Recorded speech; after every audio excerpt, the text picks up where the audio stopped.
Hey everybody, Nick here, and today I want to do a quick video for you talking about my knife disassembly toolkit, the kind of tools that I use on a regular basis to maintain my tools and what I'm using, what I recommend, etc. To start with, we'll start with the foundation, this little mat here.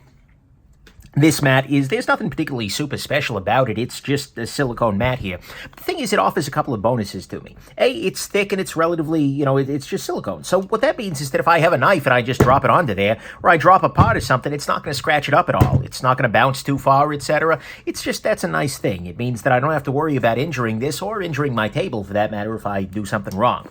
Next thing is that you can see here it's got a little fence basically around all four sides of it, which means that if I take something out, maybe a small screw or something like that, and it starts rolling, or especially if I'm doing IKBS, which is Ikomakorth bearing system, little tiny free bearings and a pivot, those will roll right to the edge here, but then they stop rather than going off into the carpet, etc. All sorts of pain there. This prevents that pain. Final thing that I like about this particular setup, but you can find these in any variety. I'll put a link to everything that I'm talking about here down below if I can. But nevertheless, this offers me a series of slots up at the top here as well as down the side. Pardon me. And what that allows me to do is, let's say I take out the pivot, I can put the pivot up here. Put this backspacer here, this one here, and that way I always know which order I took them off the knife in. I'll just do it like geographically, so, right to left, bing, bing, bing. And so that way, if they do happen to use different screws at one point rather than another one, I'm not going to mix that up accidentally, and the screws can be kind of out of sight, but, they're definitely not out of mind. And so that's great, and this little mat actually has brought me a lot of joy. I don't clean it nearly as often as I should, but it's definitely a thing. Next thing that you're going to see me use all the time is screwdrivers. I got a couple of sets of these guys. This is a set I've picked up recently. It is a slightly expanded version of the one that I have often advocated for, which is this little guy right here. And honestly, these are just two different approaches to getting the same basic idea. This one allows a little bit easy grabability.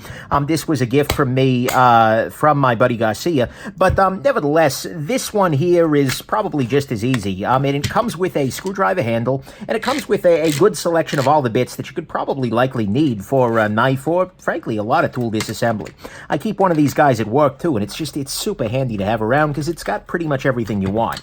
And so, but by doing a set like this, you've got access to all your various Allen key sizes. Most of your Torx sizes that you could possibly need. To be fair, it doesn't have, like, I think T20 or something. Is this T20? No, it goes up to T50, and it doesn't have like T20 or T30 and all these crazy things like that. T25, yeah, it's a thing. Doesn't have that, but it has what'll get you through the day for 99% of what you got going on there. But anyway, so this is a nice little setup here. It's a little pricey, and WeHa tools tend to be pricey, but that's because they're good in quality. I am very much a fan of the WeHa tools. They seem to last a lot longer than the cheapy sorts of things, and frankly, it's a good way to start stripping out your screws is to use a crappy screwdriver to do it. And so I'm a big fan of that, but you'll sometimes see this one as well. Also included here is this little guy. This is a little driver, I think it's just called the small hex driver from iFixit. It's like $10, but it's some kind of an, I think, anodized aluminum or another. It has a nice magnetic holder in here, which means it's held in with magnets, not friction, which means you're not going to have trouble pulling that out, because that can be the problem with the plastic bit holder I was just showing you, is that it stays in there by friction. And so it's really nice to be able to switch things out much more readily using this approach rather than something else. So I'm a big fan of that, and so I would highly recommend this little guy if you're looking for a screwdriver. The other nice thing that it's got going here is this back part here spins, and that means that as you've got this in your hand, you can just hold onto the driver, and then just spin, and that just makes it a lot easier if you have to put a bunch of rotations into something. Makes it easier. The other drivers I've been using lately are these little guys right here. This is a pair of drivers from Scout Leather Company. These drivers are crazy expensive. They are really pricey. It was $112, I believe. No, 120 shipped for a set plus some bits to go with them. That is a lot of money, and frankly, is it worth it? I would argue probably not. These are not good enough tools to be, merit that incredible jump up in price. They are very nice in a lot of ways because they've got this nice knurling, which makes it very easy to take things apart. They've got the bearings in the backs that still does the spin thing. I mean, there's a lot of joy to them, but they're also not worth that crazy amount of money. I do a lot of disassembling, and I have patrons who have helped me to, pick one of these guys up for review, and so I'm probably not going to get rid of them. You'll probably see me keeping to use them, but honestly, you will be just as happy. You will be 95% as happy using these guys, using one of these guys as you would one of these.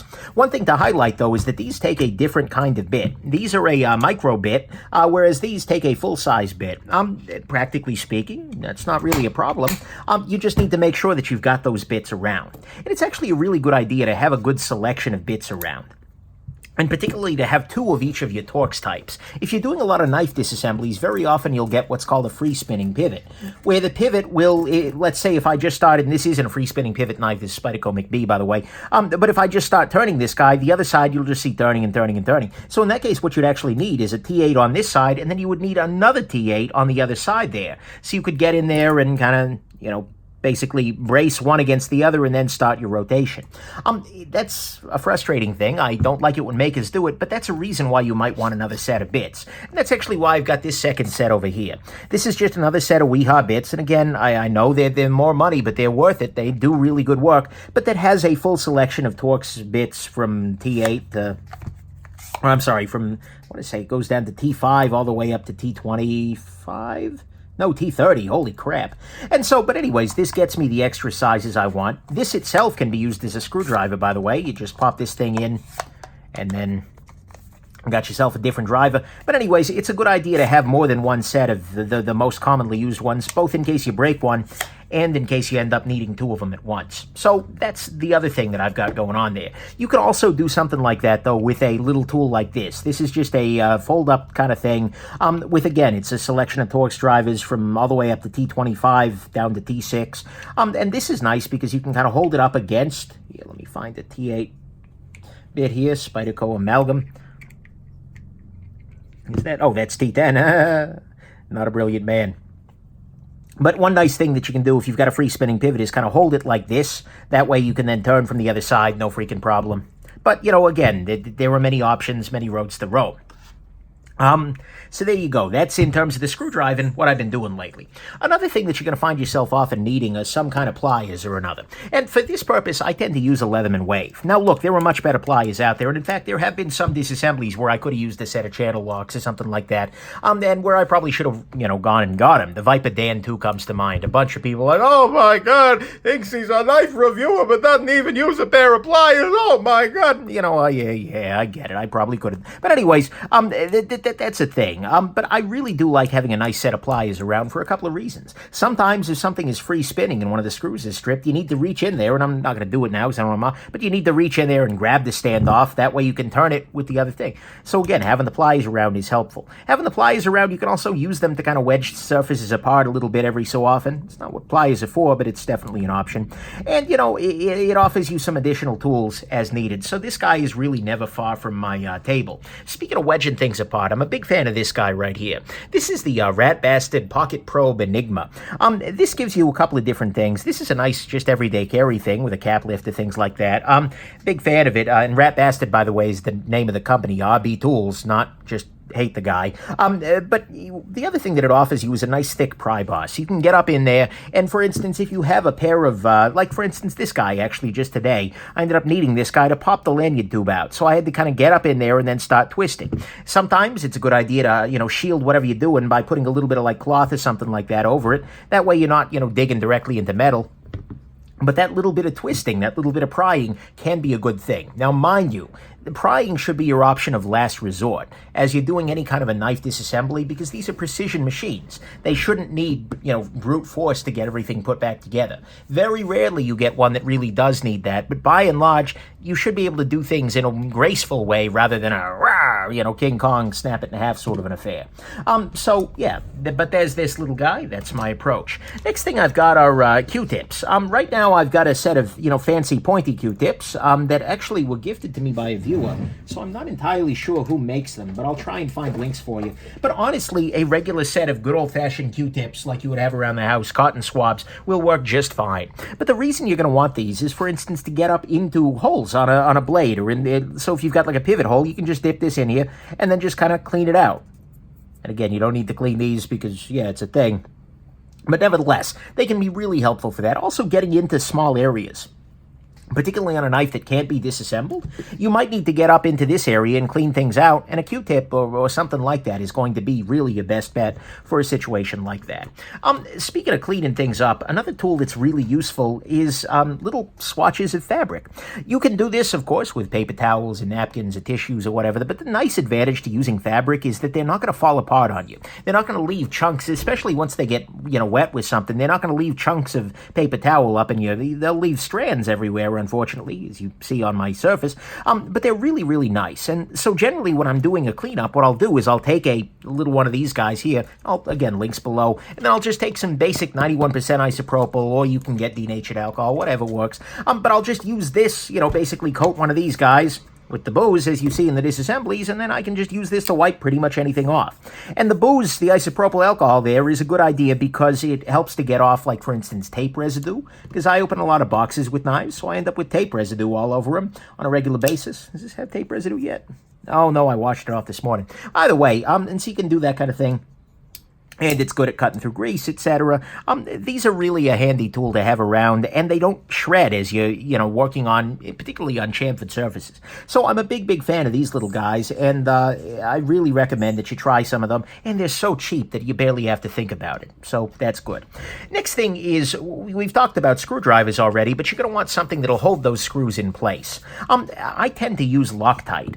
There are other people who've made good arguments for Vibratite, is another brand of it. Let me know in the comments if you've got a preference, but I tend to use a blue Loctite, blue 242, or more recently, I've been using a lot of this stuff. This is the same Loctite, same brand and everything, but it is in a stick form, basically. So you just, instead of, trying to drip this on, because you saw in older videos before I found the stick stuff, that I would occasionally, squirt out 50 gallons of this guy accidentally onto a screw. Here I can just kind of dip the thread of the screw, and you can see right here where all the threads have been dipped in there, and that way I get just as much as I want. It stays in position until I get the screw in there. I've liked it a lot. It's been a beautiful thing, and will keep being so. So that's how you keep things from moving. Particularly, and the reason, by the way, that I use the Loctite, particularly on a knife where I've really tuned the pivot up, like on this Hinderer XM18 6th generation guy, I wanted to make sure that the pivot stayed in the position I wanted it to be in. And so you put this in there, and then the Loctite will actually cure and keep the screw in the rough position. You want to use the blue stuff, the 242, rather than the red, because this will break free. If I just use a screwdriver and I give it a little tiny bit of force, it'll pop through, as opposed to some of the red stuff, which is meant to be more permanent, which requires then heat to break through.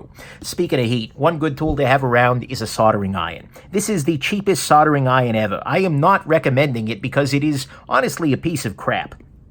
And every time it's plugged in, I'm slightly afraid it's going to try and burn me to death or something. But the thing is, it does the trick. What I'll do is I'll use this flat end. Let's say I have a knife that's got too much Loctite in it. I can just put this down, and gripping, of course, in the back here, so I'm not burning my hand off. But I can just put this down on top of the area that needs the heat, and it will transfer heat into that screw. You can also use a hairdryer. By the way, I steal my wife's hairdryer on a regular basis for knife disassembly to try and pop screws loose that are Loctited shut, because that'll heat up the whole sort of shebang. But sometimes a little bit of targeted heat with a soldering iron is really exactly what the doctor ordered. And soldering irons are handy to have around anyways. But this was like $10. Maybe something worth considering, especially if you don't have a hairdryer around to use. So that's another nice detail there. Other things that are helpful for me. I have this little guy. I don't actually have a link for this or anything like that. I'm sure you can find something out there like it. But it is just a T-handle for a good old-fashioned driver. This one actually doesn't include a magnet, which makes it kind of stupid in some level. Or maybe it had a magnet, but it fell out or something. This is one of relatively few tools I've got left that used to be my father's, and I've kept it around. But what this allows me to do is, on the rare occasions where I really need to apply a bunch of torque, and usually that's when after I've heated up some Loctite, I'll use this little guy so I can apply slow, steady torque and just pop that Loctite the rest of the way out. That can be a handy approach. The other thing, and by the way, Spyderco's approach for Loctite, the one that they recommend, although they've stopped using it, is actually to put this in there and then whack on put a driver in there and then whack the screw with the back of the driver with a hammer. That'll kind of shock the red Loctite loose. Different people have different approaches, but I tend to prefer the heat and torque approach, but that's your life, your world. other miscellaneous tools that are really handy to have around. One thing that I like using a lot on the rare occasions that I end up having to use it is this little guy right here. This is actually a watch spring bar tool. This is a tool that is meant fundamentally to get in there. Actually, this is a watch without spring bars. Hold on just a second here. This is a tool that is meant fundamentally to get up inside these little areas here. Like to slide into here and pop the band of this watch loose on this Citizen BM8180 here. It's a fine tool for that. It does the trick, but it's actually a lot more useful in a disassembly context as both something to get up inside an area. Like, for instance, if I want to scrape a little bit of gunk out there, I've got a selection of like 5 of these just right off camera here. I can get in there and scrape something up, or I can use this end, or I can use it as an oiler, which means that, for instance, if I want to apply a little bit of a substance, let's say I want to apply a little bit of lubrication to the side of this driver bit. That makes sense, right? What I might do is I would take the substance I want to put on there, and I would just apply it onto this little cylindrical end here, and so I get a little drip of it there, and now I can, with very careful control, drop that exactly where I want it to go, and bam, case closed, problem solved. I have lubricated this T20 bit, which is useful, I suppose. So these little guys can be super, super helpful. Absolutely 100%. Next thing that is actually probably worth talking about is that lubrication. This little guy is called, this is a container of what's called Knife Pivot Lube. That is literally the name of it. It is KPL, Knife Pivot Lube. I appreciate their frankness in advertising. This is a knife pivot lube, in case you haven't figured that out. And basically, it works very similarly to some of the other options out there. And there are lots of other options out there. There is Daiwa reel oil here, which is meant for, it's real as in like fishing reel, rather than real as in this is not false oil. Maybe it's false oil, I don't know. But either way, it works in the same, and it also works very similarly to your nano oil. This is about a 15 weight sort of thing. This is a 10 weight. This is maybe a little thicker as well. Of the three, honestly, I think I prefer these two a little bit over the Daiwa. This is fine stuff, and if this is the only thing that's available in your area, it's going to work great. But there is a slight improvement when you switch to one of these guys. Between these two, it's getting a little tougher. I have not spent, so what I've done, I'm testing this. They did the full disclosure, Knife Pivot Lube has sent me some of this stuff to test out, and I've put it on a bunch of my personal knives, and I did that probably 2 weeks ago. And I want to see how it holds up in the long run before I completely recommend it. But so far, it's been just as good as the 10-weight nano oil in those situations, and it actually slightly has the edge in knives that are using phosphor bronze washes.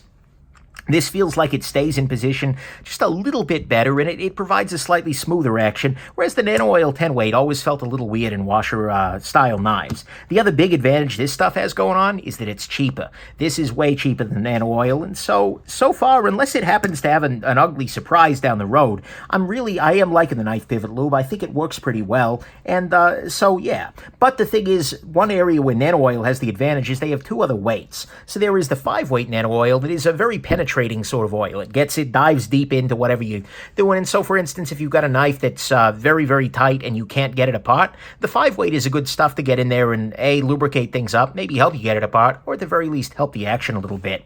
Or there's the thicker stuff. There's the 85-weight oil. And the 85-weight is great for parts that you don't really, it's almost a grease. I mean, it's much, much thicker. If I put it on the back of, well, actually, it's not a good thing to put on the back of, but I mean, you can see here, if I put a little dollop on the side of my driver, because I'm real big on that, it is much, much thicker than if I do a same dollop on the 10-weight. Come on, pop loose. There we freaking go. If I do a similar dollop of the 10-weight, you can see it starts dripping off, it starts spreading out. Very, very different affair. And so wow, I can't freaking talk. These both have their uses in the world. Certainly. And so, among these guys, the 10-weight versus the Knife Pivot Lube, I'd say they were about equal, and given that this one's cheaper, so far, seems pretty good. But the 85 and the 5-weight Nano do have a use that this guy can't quite touch. I hope they try some different weights of this stuff. But anyways, there's that. Something to keep in mind. What other things are on my on my approach here. You will occasionally see me use a pen that's filled with the 10-weight nano oil. That's nice because it lets you put the lubrication exactly where you want it, but it's not the end of any worlds either. And by the way, this guy as well has that nice needle applicator, which is nice, although this one puts a little bit more oil down pretty quickly. Given that people call me Exxon Shabazz for how much I over-lubricate knives, it's not a major concern for me, but it's definitely a thing. A couple of other things that might be helpful for you. This is a Sharpie, a permanent marker. This can be helpful in a couple of domains. If you have a knife, for instance, that has lock stick, let's see here. Where's a nice frame lock? Here we go. This knife doesn't have lock stick. It's got a lock bar insert and whatnot, but if it did, one approach to help resolve that is actually to take a Sharpie and then draw on the back of the lock face here. This little area right down here, that little bit micro layer of the ink or pigment or whatever it is, can actually help to break down the lock stick a little bit without making the knife unsafe. It's something you shouldn't have to do. Lock stick is generally not a great thing, but if it's there, a Sharpie can solve it a surprising number of times. And oftentimes, it'll wear in after a while, and you won't have that concern any further. Another thing that I've used on occasion is an anti-corrosive sort of thing. This is EDCI. It's an anti-corrosive formula that's designed for knives and such. By Aegis Solutions. They went out of business and then got resurrected. I think Jim Skelton's involved with it somehow or another. I don't know the full story. Somebody sent me this. So far, it works fine. My D2 stuff isn't corroding here in the California. But another thing that I'll use on occasion is frog lube, which, I haven't used it since I moved, and you can see it melted a little bit during the trip. But either way, frog lube is a fine anti-corrosive stuff. It's not a good lubricant, by the way, for at least for pocket knives, but it does the trick as well for anti-corrosion. All depends on what you'd like to do. This is perhaps not as minty fresh smelling, although it certainly looks minty fresh, but it works as quite well as well. What else do I have handy here that I want to talk about in terms of knife disassembly? You know, those, I think, are really about it. I mean, there are some other tools that you might want handy. A polishing cloth can be very handy, especially if you have something with polished bolsters you want to keep up to date. It's never a bad idea, for instance, to have a set of calipers around that are worth a damn, because that'll allow you to, for instance, measure the thickness of a washer that comes across your table or something like that. That can be a very handy thing, because sometimes you need to replace a washer. And what else do I have around here? I mean, for other EDC items, there are sharpening kits are a thing. You can definitely do them. I'm a big fan of the KME, but there are other options. The Spyderco Golden Stone actually turns out to be a surprisingly nice little setup for just quick sharpening every so often. But there are all kinds of other approaches. A strop is a good idea to have around. I have videos on those. Oh, I have my loop here. It's actually like a jeweler's loop, which allows you to see very carefully. Here, I'll zoom in a little bit. Oh, yeah, look how closely you're seeing this. That's kind of cool, isn't it, though? And it's good for YouTube, but it's also good for you because you can just hold it up to your eye and take a close look to see, for instance, whether a washer on a pocket knife is busted or something like that. So I think this is the most of my knife disassembly toolkit at this point. There are some other things that I've used in the past that I'm not using as much, but I think that about covers it. So I hope this has been interesting to you, that you maybe learned something. I'll try and put links for as much of this as I can down below in the store, and hope you had a good one, and have yourselves a wonderful rest of your day. Bye now.